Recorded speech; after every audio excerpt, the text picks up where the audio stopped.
ನಮ್ಮ ಕರ್ನಾಟಕದ ಈ ಜಿಲ್ಲೆಯಲ್ಲಿ 200ಕ್ಕೂ ಹೆಚ್ಚು ಫ್ಯಾಮಿಲಿ ಹಾಕಿ ಟೂರ್ನಿಮೆಂಟ್ ಅಲ್ಲಿ ಭಾಗವಹಿಸಿ ಗಿನ್ನಿಸ್ ವರ್ಲ್ಡ್ ರೆಕಾರ್ಡ್ ಮಾಡಿದ್ದಾರೆ.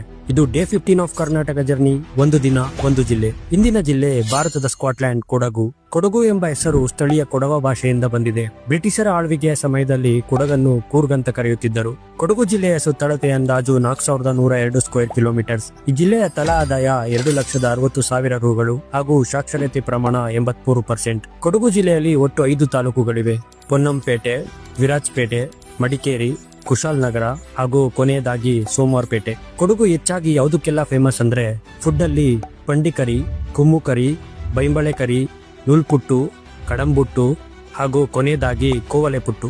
ಕೊಡಗಿನ ಪ್ರಮುಖ ಸ್ಥಳಗಳು Talakaveri, Abbey falls, Raja seat, Dubare elephant camp, golden temple, Mandalpatti view point, Madikeri fort ಹಾಗೂ ಇರುಪು ಫಾಲ್ಸ್. ಕೊಡಗು ಜಿಲ್ಲೆಯ ಇಂಟ್ರೆಸ್ಟಿಂಗ್ ವಿಷಯ ಏನಂದ್ರೆ ನಮ್ಮ ಕರ್ನಾಟಕ